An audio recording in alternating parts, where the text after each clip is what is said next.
Baik, kita mulai beberapa pelajaran cinta. Yang pertama, ini kelihatan sekali dalam kisah-kisah awal Khusro dan Shirin. Pelajaran pertama apa? Cinta yang tanpa pertemuan fisik. Ini teman-teman mungkin bisa langsung cepat menyimpulkannya sebagaimana ketika kita mencintai Allah, sebagaimana keimanan kita pada malaikat, pada akhirat. Itu kan sesuatu yang tidak terlihat. Tapi ternyata mencintai sesuatu, meskipun itu tidak terlihat secara fisik, tidak bertemu secara fisik, bisa jauh lebih dahsyat dibandingkan ketika ada pertemuan fisik. Bagian awal Khusro Shirin menunjukkan ketika mereka belum benar-benar bertemu, itu betapa menggebu-gebunya mereka ingin segera bertemu. Meskipun belum pernah bertemu fisik. Ini kalau kita tarik ke ranah cinta ilahiyah, cinta kita kepada Allah. Kalau kita memang cinta sejati kepada Allah, itu tidak harus menunggu melihat Allah langsung secara fisik. Sebagaimana beberapa kisah Al-Quran, ada beberapa umat yang aku ditemukan Allah secara fisik. Tidak harus menunggu itu. Cinta tetap bisa kita tumbuhkan dengan luar biasa. Tidak harus melihat langsung Allah, tidak harus ada pertemuan fisik. Bukan berarti ketika tidak bertemu fisik itu cinta tidak bisa tumbuh. Jadi Nizami mengajarkan kita bahwa cinta itu tetap bisa subur dan tumbuh luar biasa meskipun tanpa pertemuan fisik. Justru di situ ada kerinduan yang dalam. Bahkan ini kalau kita analogikan ya dengan pengalaman teman-teman, saya tidak tahu teman-teman gemar drama apa, sinetron apa, atau cerita apa, atau siapa idolamu yang selama ini mungkin hanya mengikuti dari jauh. Tidak ada pertemuan fisik. Atau ngaji filsafat ini sajalah. Mungkin kan banyak yang tanya, Pak Faiz tampil secara fisik apa adanya. Syukur-syukur bisa ketemu langsung Pak, kan gitu. Kalian ingin ketemu saya langsung secara fisik misalnya. Itu saya tidak jamin loh kalian kalau sudah ketemu saya langsung, mungkin bahkan face to face, itu rasa sukamu, rasa yang tadi menggebu-gebu ini ketemu masih tetap tersisa seperti sebelumnya. Bahkan mungkin kalau ketemu saya, walah ternyata orangnya cuma kayak gitu aja toh. Walah, mungkin bisa begitu. Ketika belum ketemu, bayanganmu mungkin macam-macam. Mungkin menganggap saya ini orang kayak orang alien yang luar biasa ya. Padahal itu mungkin hanya acting saja. Tapi begitu kalian ketemu saya, ngerti asli nih. Walah, kan bisa begitu. Justru ketika fisik tidak bertemu, ekspektasimu, harapanmu, bahkan mungkin kesukaanmu meluap-luap. Yang suka drama Korea misalnya, kalian mengidolakan sopo lah, drakor siapa, atau sinetron siapa, atau artis siapa. Itu kan kalian tidak bertemu fisik, melihat dari jauh saja. Tapi saya tidak jamin kalau kalian ketemu langsung, bahkan mungkin hidup beneran dengan orang itu, kalian tetap bisa mencintainya. Ini analogi ya. Tapi pelajaran dari Hakim Nizami adalah bahwa cinta tanpa pertemuan fisik itu sesuatu yang sangat mungkin. Jadi kalau ada yang beralasan, Pak, bagaimana saya bisa mencintai Allah, wong saya tidak bisa melihat Allah, tidak bisa merasakan kehadirannya misalnya, tidak harus ada itu. Jadi Khusro itu jatuh cinta pada Shirin hanya karena diceritai oleh Sapur. Saya ketemu seorang putri yang cantik, kulitnya putih, rambutnya panjang. Diceritain seperti ini, dia sudah jatuh cinta. Semoga kita juga bisa memupuk rasa cinta kepada Allah itu hanya dengan membaca Al-Quran yang di situ ada kisah, ada cerita tentang bagaimana Allah itu yang maha penyayang, maha pengampun, maha bijaksana. Itu kan mirip seperti ketika Sapur bercerita kepada Khusro. Sebagaimana Sirin yang hanya melihat gambarnya. Gambar itu kan hanya representasi dari wujudnya. Itu ibaratnya kalau kita lihat alam semesta ini, itu kan representasi dari kehadirannya Allah. Indahnya alam ini adalah wakil dari Sang Maha Indah. Jadi itu menurut saya pelajaran penting pertama yang diajarkan oleh Hakim Nizami dalam Khusru Sirin adalah cinta tanpa pertemuan fisik bukan sesuatu yang mustahil. Bahkan bisa jadi lebih meluap-luap, lebih bergairah, lebih menantang daripada cinta yang hanya mengandalkan pertemuan fisik. Oke, tanyakan ini pada teman-teman yang tidak bisa bertemu langsung dalam cintanya. Ketika LDR itu kan kangen dan rindunya jauh lebih dalam daripada yang ketemu setiap hari.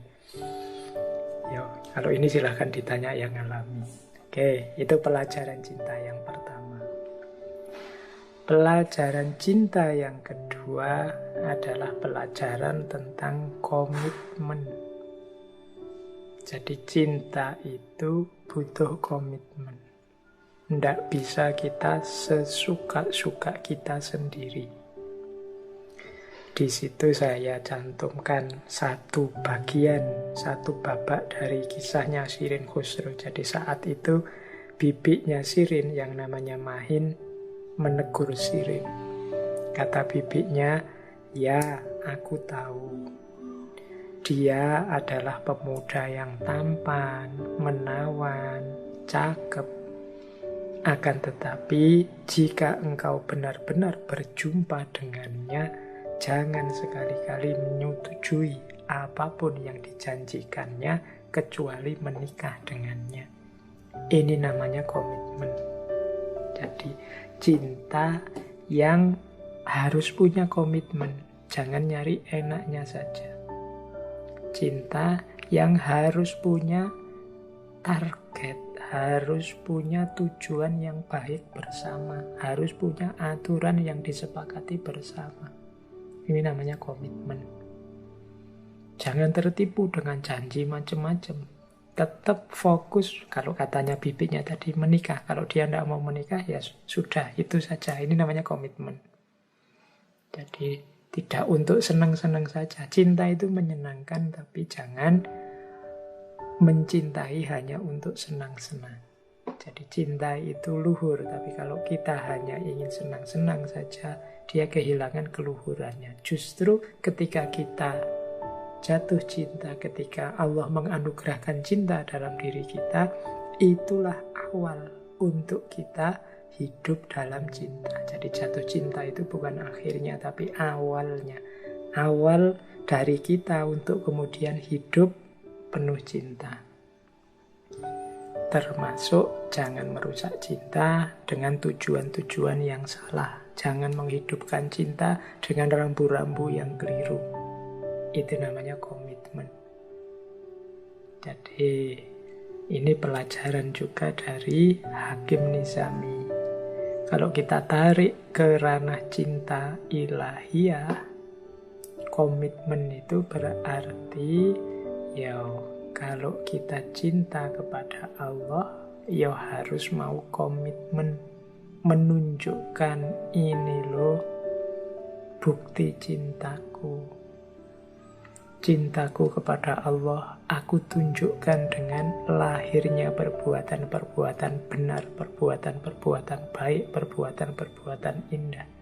Aku tidak mau membuat Allah malu bahwa ternyata yang mencintainya adalah seorang yang tidak menjaga akhlak, adab, syariah, dan lain sebagainya. Itu namanya komitmen.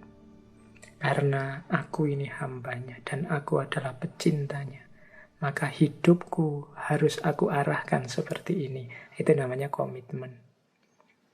Di ranah cinta ilahiyah ini, komitmen ini penting untuk menjaga stabilitas, untuk menjaga kualitas hubungan kita dengan Allah.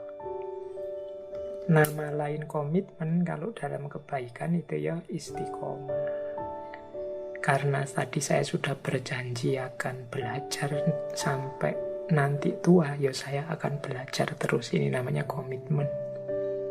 Karena saya sudah janji Allah adalah satu-satunya yang akan saya pertuhankan, maka apapun yang terjadi, tetap Allah harus jadi Tuhanku. Ini namanya komitmen. Jadi cinta hubungannya dengan komitmen. Ini pelajaran kedua yang menurut saya penting. Sama seperti Shirin itu tadi kan, bagaimana dia komitmen dengan cintanya. Apapun yang terjadi, dia tidak ingin belok. Dia tidak ingin, kalau dia mau, dia bisa mungkin dapat gantinya pangeran yang lain. Bahkan sudah ada Farhan. Tapi dia memegangi komitmen ketulusannya, kesetiaannya kepada Khusro. Itu pelajaran kedua. Pelajaran cinta selanjutnya, cinta dan kewajiban. Jadi hidup kita ini dimensinya banyak.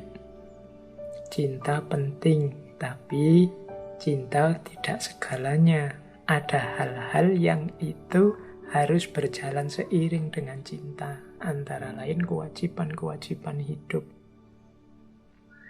Hidupku untuk cinta misalnya, tapi terus makan tidak penting, tidur tidak penting. Tidak, keliru. Karena makan tetap penting, tidur ya tetap penting, cinta ya penting. Kalau kita tidak makan, tidak tidur, terus KO, bagaimana kita menghidupkan cinta? Kita cinta ya, tapi tidak peduli lingkungan, atau malah merusak lingkungan, berarti kita tidak bisa menghidupkan cinta. Maka di balik cinta ada kewajiban-kewajiban. Makanya di situ saya kutip kalimatnya Shirin kepada kepada Khusro ketika pertama kali mereka ketemu. Ini kan sudah lama tidak ketemu, mengejar-ngejar selisipan jalan terus. Akhirnya ketemu. Nah, begitu ketemu itu kan harusnya menikmati kebersamaan sak pol-pole, tapi ternyata tidak. Shirin malah mengusir Khusro. Kata Shirin begini kalimatnya, ini bukan cinta, ini nafsu. Jika engkau benar-benar mencintaiku, engkau harus mengusir penjajah itu, Bahram, dan merebut kembali negeri yang menjadi hakmu, dan barulah engkau memintaku.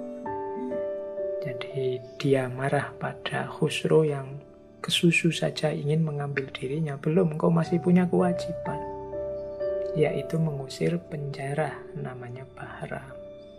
Jadi cinta tidak boleh melupakan kewajiban-kewajiban dalam hidup kita. Yo, ini kontekskan dengan hidup kita masing-masing.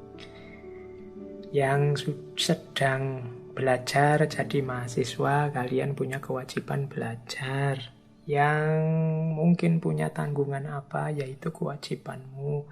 Mungkin ada yang punya kewajiban bekerja, menghidupi keluarganya, dan lain sebagainya.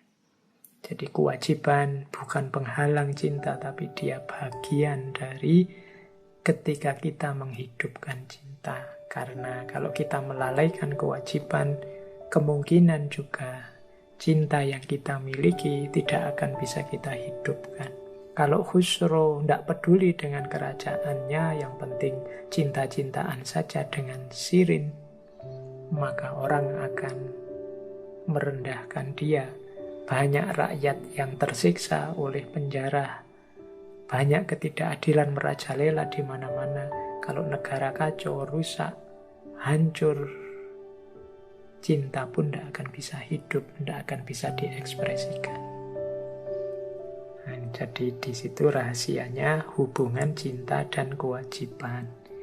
Kalau kita relate-kan, kita hubungkan dengan cinta kepada Allah, ya cinta kepada Allah itu diantara manifestasinya adalah kesediaan kita untuk menjalankan kewajiban-kewajiban sebagai manusia dan kewajiban-kewajiban sebagai hamba. Yang kewajiban-kewajiban ini sumbernya tentu saja ya Allah. Jadi tidak ada orang cinta kepada Allah. Saya cinta saja Pak, kewajiban-kewajiban seperti sholat, zakat, puasa itu sudah bukan wilayah saya. Wilayah saya sudah lebih tinggi, wilayah cinta. Tidak. Justru ketika kita mencintainya, kita harus menunjukkan, mengekspresikan cinta kita. Di antara bukti dan ekspresi cinta kita adalah kesungguhan kita menjalankan kewajiban-kewajiban yang sumbernya darinya. Maka omong kosong kalau seseorang mengklaim saya cinta pada Allah tapi disuruh sholat saja alasannya banyak, disuruh zakat saja, disuruh puasa saja, macam-macam argumennya. Jangan ngaku sudah cinta. Itu perintah-perintah yang ringan. Banyak ujian-ujian cinta yang lebih berat. Kewajiban yang diberikan Allah itu sangat ringan. Maka kalau ini saja kita tidak mau menjalankan, ya jangan ngaku kita ini pecintanya Allah. Oke, silakan nanti direnungi yang saya sampaikan ini. Nah, kemudian ada lagi pelajaran cinta dari Khusro Shirin, yaitu ujian. Jadi, ketika kita mencintai, jangan lupa akan selalu ada ujian-ujian. 3 orang tokoh tadi, Khusro, Shirin, Farhad, itu kan menjalani cinta dengan segala kepahitannya. Kepahitan-kepahitan itulah ujiannya cinta. Di slide itu saya sebut misalnya ujiannya Khusro. Khusro itu setelah Shirin tinggal di Persia, dia sudah punya istri Maryam. Sebenarnya ingin menemui Shirin, sekali-sekali ingin bernostalgia berdua. Tapi istrinya mengancam, Maryam ini mengancam, jika aku tahu engkau maju selangkah saja untuk pergi menemui Shirin, aku akan bunuh diri. Aku bersumpah. Nah, mungkin kita tanya, walau wong Khusro itu raja, mbok yo nekat saja. Kalau Maryam bunuh diri ya sudah, dia tinggal menikahi Shirin. Tidak begitu. Mengapa tidak begitu? Coba dilihat tadi yang di atas. Cinta itu butuh komitmen, juga harus paham kewajiban-kewajiban. Yo, kalau dia sudah menikahi Maryam, kewajibannya untuk setia dan melindungi istrinya. Dia sudah berjanji, pernikahan itu kan perjanjian yang agung. Di situ butuh komitmen-komitmen. Makanya Khusro, ya karena dia ini orang baik, raja yang mulia, tentunya tidak berani menabrak komitmen, menabrak kewajiban. Karena itu artinya dia sedang merendahkan cintanya sendiri, termasuk cintanya pada Shirin. Jadi cinta tidak boleh lepas dari komitmen dan kewajiban. Demi cinta itu sendiri. Beda urusan kalau yang dituruti bukan cinta tapi nafsu. Kalau hanya nafsu yang dipikir, ya sudah, komitmen kewajiban ditabrak saja. Tapi karena kita ini sedang membahas tentang cinta, ya harus paham apa yang dikomitmeni dan apa kewajiban-kewajiban yang harus dijalankan. Janji apa yang jangan ditabrak, kemuliaan apa yang jangan dilanggar. Ini dalam rangka memuliakan cinta itu sendiri. Karena cinta itu mulia, jangan diwarnai dengan perbuatan-perbuatan yang tidak luhur. Seperti berkhianat, seperti nabrak kewajiban, melalaikan kewajiban. Karena akan menurunkan kemuliaannya cinta itu sendiri. Nah, ini pelajaran dari Nizami. Jadi bahkan cinta kita kepada Allah pun kan juga diwarnai dengan ujian-ujian. Makanya ada hadis itu, iman itu yazidu wa yangkus, naik turun. Biasanya karena ujian-ujian. Ketika kita hidup ini berat sekali, kadang-kadang iman kita turun. Kita tidak terlalu lagi full percaya pada Allah, makanya kita mengeluh, ya Allah, salahku apa, dosaku apa, jangan-jangan engkau tidak sayang padaku. Itu kan kepercayaannya agak turun. Padahal itu ujian-ujian cinta kalau bahasa saya.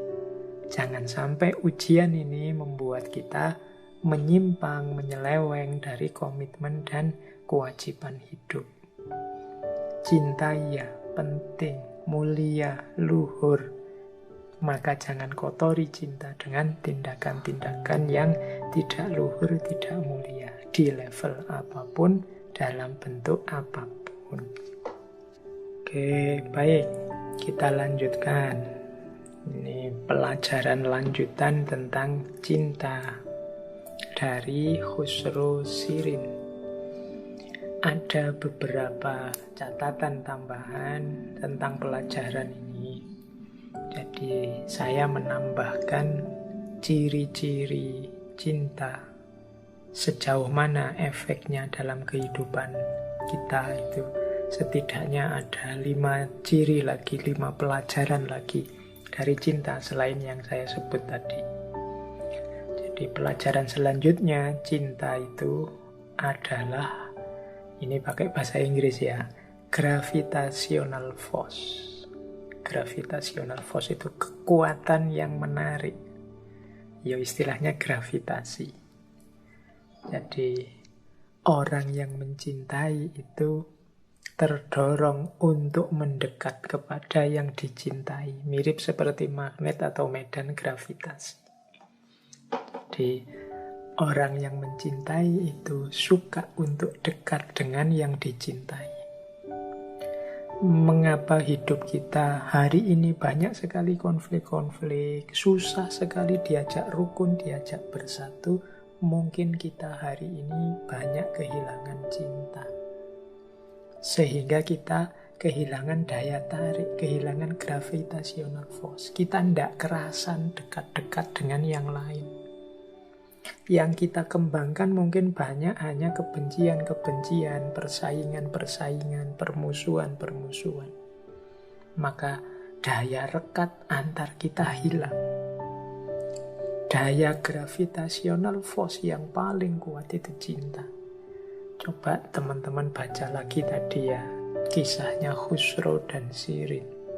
Bagaimana seorang pangeran ini kan hidupnya terjamin, bahkan mencari perempuan yang lebih dari yang dia cintai, cantiknya apapun mungkin bisa. Tapi karena sudah terlanjur jatuh cinta, dari Persia sampai lari ke Armenia. Yang di Armenia juga begitu, tergesa-gesa lari ke Persia sampai sisipan jalan.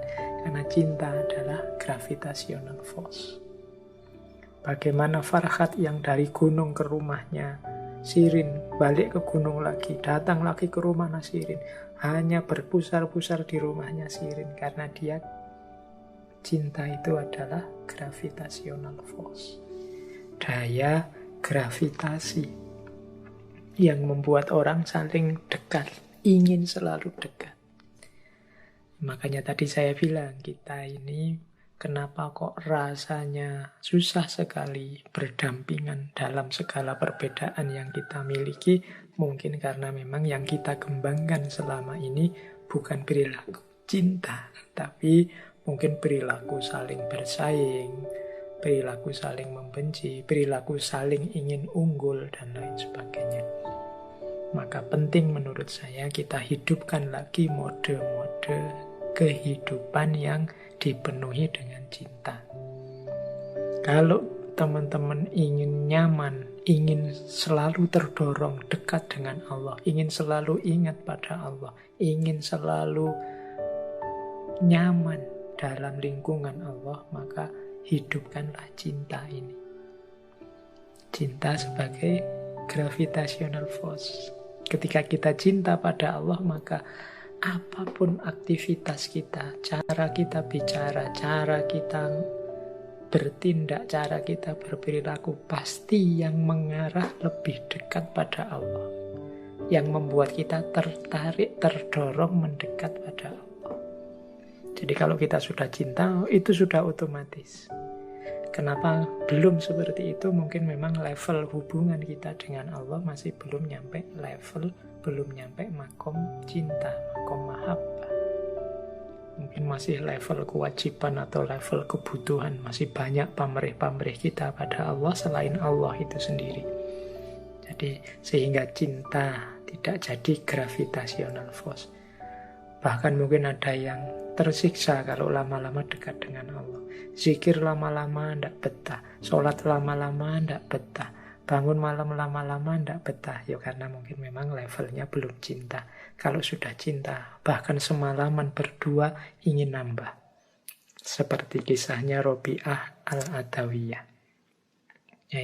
Jadi itu pelajaran dari Khusru Sirin menurut saya. Bagaimana cinta selalu menarik orang pada yang dia cintai.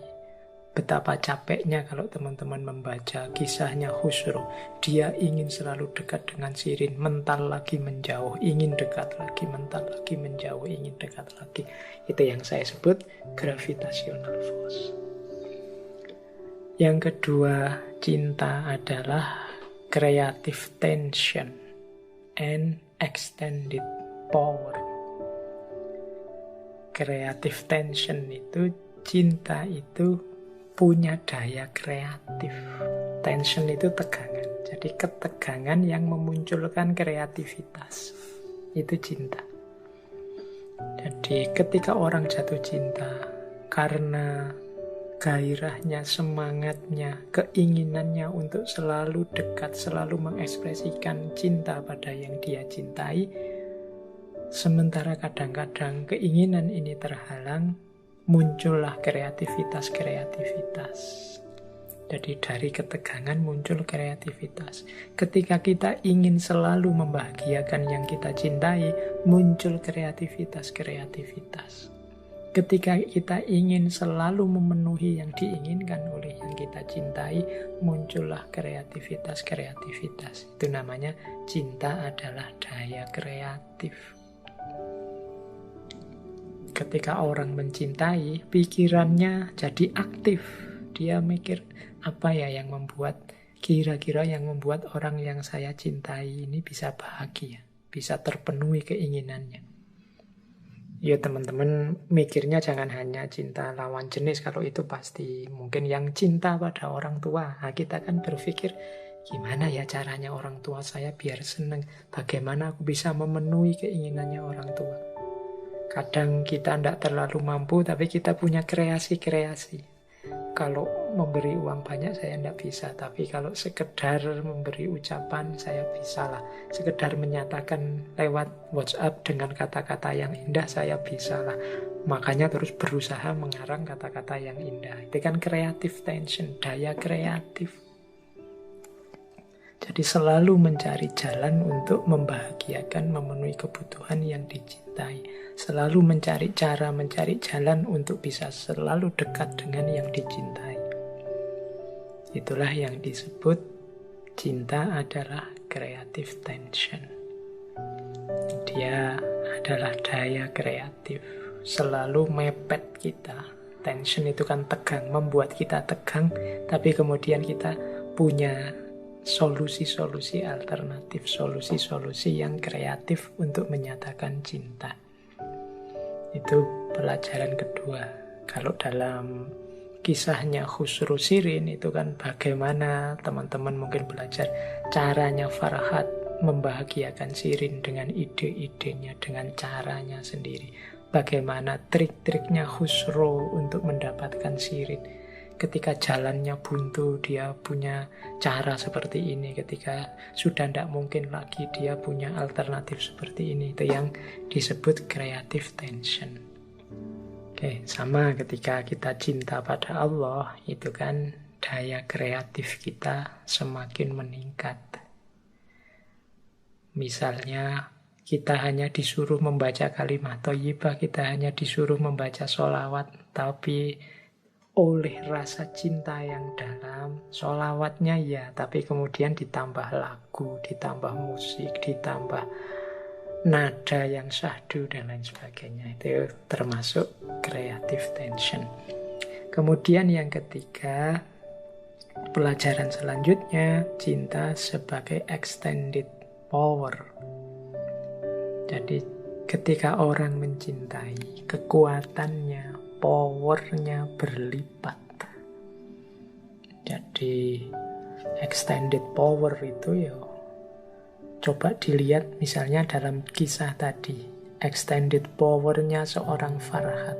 Bagaimana dia kuat untuk menembus gunung, membuat terowongan. Itu dalam kondisi normal mungkin agak susah, tapi kekuatan cinta membuat orang mampu berkreasi. Bagaimana misalnya Khusro harus menaklukkan pamannya, menaklukkan panglimanya Bahram. Itu secara kualifikasi normal susah. Tapi dengan creative tension plus extended power, dia berhasil menaklukkan Bahram. Jadi kekuatannya bertambah. Teman-teman yang pernah jatuh cinta mungkin ngalami bagaimana cinta itu extended power, memberi kekuatan lebih. Biasanya kalau bangun siang-siang, tapi begitu punya pacar misalnya, dan pacarnya minta dijemput pagi-pagi, sekarang kuat bangun pagi-pagi. Itu extended power. Biasanya kalau tidur agak sore-sore, paling jam 10, tapi begitu diajak ngobrol oleh yang dia cintai, ngobrolnya bisa semalaman. Itu extended power. Orang tua yang mencintai anaknya, coba dilihat. Capeknya bekerja, susahnya mencari nafkah. Kalau normal untuk dia sendiri mungkin dia tidak sanggup. Tapi begitu fokus pada putra-putri yang dicintainya, kekuatan bertambah. Itu yang disebut extended power. Kecintaan, apalagi para sahabat pada Rasulullah. Bagaimana mereka mau berjuang sekuat tenaga sampai level extended power. Itu pasti karena cinta. Kalau tidak karena cinta, susah diajak berjuang seberat itu. Nah, itu cirinya, pelajarannya cinta. Maka jangan heran kalau dalam dunia tasawuf, ada sufi yang sholat itu semalam bisa ratusan rakaat. Ada sufi yang menghatamkan Al-Quran semalam sekian kali. Tidak usah heran, karena mereka sudah cinta pada Allah. Kecintaan pada Allah itulah extended power. Kekuatan lebih. Kekuatannya semula hanya 100, sekarang bisa jadi 200. Dari mana yang 100 sisanya? Dari cinta.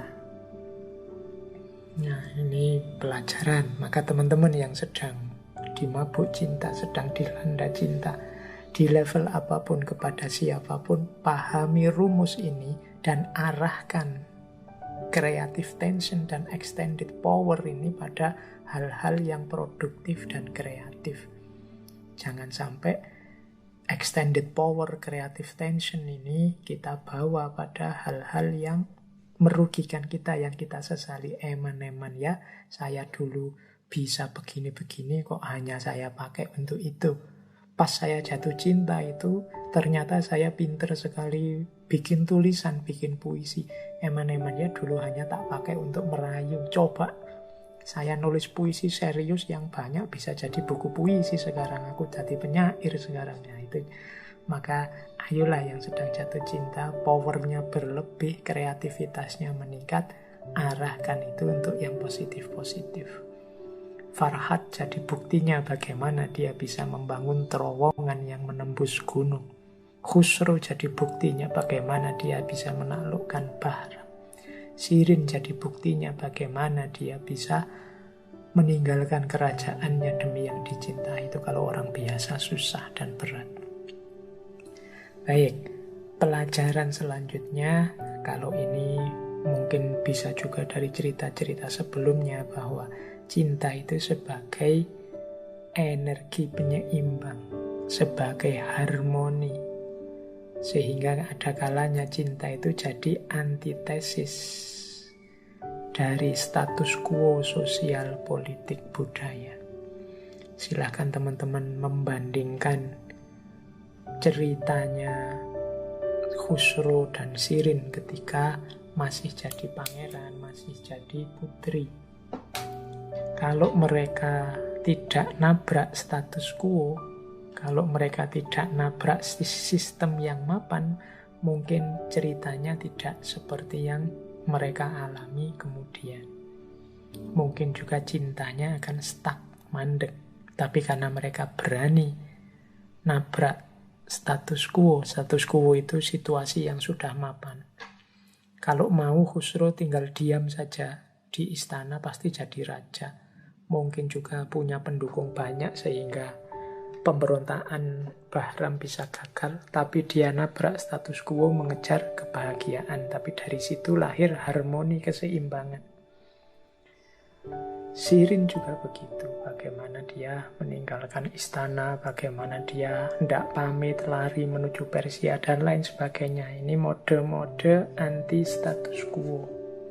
Pikiran biasa yang normal mungkin tidak bisa menangkap ini. Tapi justru karena itu lahir kreasi-kreasi budaya, lahir perspektif sosial yang baru. Orang baru sadar bahwa kebahagiaan, bahwa ketertiban, bahwa kesenangan yang mereka nikmati selama ini itu tidak sekedar itu bisa dikembangkan lebih jauh dan banyak alternatif-alternatif lainnya. Kisah-kisah dari Romeo Juliet, dari kemarin sayap-sayap patah, itu kan menunjukkan bagaimana cinta itu selalu jadi antitesisnya kemapanan sosial, budaya, dan politik. Antitesis bagi status quo. Mengapa sih Pak status quo itu harus diantitesisi, harus dikritik, harus digugat? Ya karena mapan itu berarti mandek. Kalau mandek berarti tidak berkembang. Kalau tidak berkembang, wong kita manusia ini banyak salahnya, banyak khilafnya, dan tidak mungkin sempurna. Berarti kita berhenti dalam ketidaksempurnaan. Harusnya kita itu, ya memang kita tidak mungkin sempurna, tapi tugas kita adalah semakin baik, semakin baik, semakin sempurna, meskipun tidak ada titik finalnya. Berarti apa? Situasi mapan hari ini kita jangan mandek. Kita belajar lagi, kita kembangkan lagi, kita belajar lagi, kita kembangkan lagi. Nah, begitu terus, sampai pada titik yang semakin sempurna. Dan biasanya yang bisa membongkar ini adalah kekuatan cinta. Ini cerita-cerita banyak tentang cinta. Misalnya cintanya Rasulullah pada masyarakatnya, pada lingkungannya, pada zamannya, sehingga membuat beliau merenung di Gua Hira.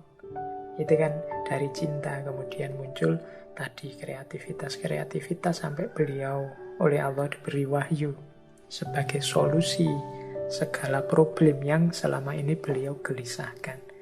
Antitesis terhadap kemapanan Quraisy saat itu.